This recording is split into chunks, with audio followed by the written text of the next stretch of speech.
నమస్తే నా తెలంగాణ ప్రజలారా, నేను మీ తెలంగాణ రాజుబోయిని. మనకు సక్కగా లేదు, పక్కోనికి బిర్యానీ పెడతామా?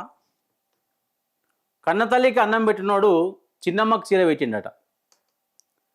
అరే మన బతుకులే సక్కగా లేవురా నాయన అంటే మన ముఖ్యమంత్రి సారు కేరళకు పోయిండు.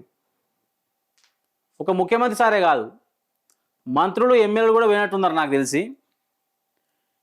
పోతే ఓని ప్రచారం చేసుకుంటే చేసుకొని, మాకేం కుళ్ళుబూది లేదు, మేమేం అడగం. కానీ ఎట్లా పోవాలి మీరు? తెలంగాణలో అన్ని ప్రాబ్లమ్స్ క్లియర్ చేసుకొని మీరు ప్రచారం చేసుకోవాలి. మరి తెలంగాణలో అన్నీ మంచిగా ఉన్నాయా? అన్నీ చక్కగా ఉన్నాయా?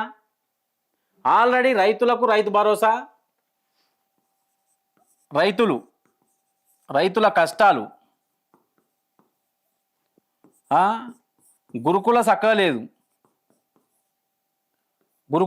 లేదు. ఆ రిటైర్డ్ ఉద్యోగులు ఉన్నారు కదా, రిటైర్డ్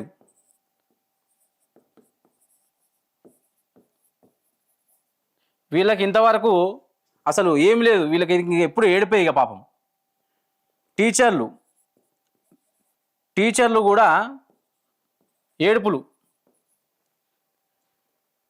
తెలంగాణ మొత్తం కష్టాలు పడుతుంది, గోసల పాలైంది అని చెప్పి రైతులు ఏడుస్తుర్రు, ఎక్కడ పోయినా టీచర్లు ఏడుస్తుర్రు, రిటైర్డ్ ఉద్యోగులు ఏడుస్తున్నారు, విద్యార్థి సంఘాలు కొట్లాడుతున్నాయి, విద్యార్థులకు జాబులు లేవులు.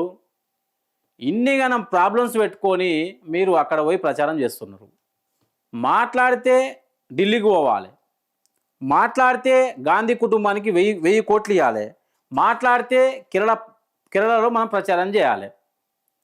అంటే తెలంగాణ ప్రజలు మిమ్మల్ని గెలిపించింది ఢిల్లీకి పోనీక, లేకుంటే గాంధీజీ కుటుంబానికి 1000 కోట్లు ఇయ్యనీక, లేకుంటే కేరళ ప్రచారం గురించా?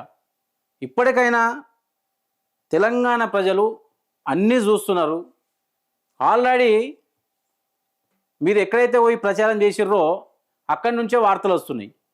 అరే నాయన మీరు చూసుకోరా నాయన, తర్వాత మాది వచ్చి కడుగుతురని చెప్పి. అంటే మీకే దిక్కు దినం లేదు, వీడికి వచ్చి మీరు ప్రచారం చేస్తారని చెప్పి కేరళ సీఎం ఆల్రెడీ ఫైర్ అవుతుండు. ఎప్పుడైనా కానీ మన చక్కగా ఉన్నప్పుడు మంది దగ్గరకు పోవాలి. మన దగ్గరనే అప్పుల కుప్పలు. అప్పులు చేయకుండా ఉంటే చాలు, అదే పెద్ద తలనొప్పి అంటివి. మళ్ళీ 3,40,000 కోట్లు అప్పు చేస్తేవి. ఏం చక్కగా ఉందని చెప్పి మన తెలంగాణలో పోయి కేరళలో ఈరోజు ప్రచారం చేస్తున్నారు.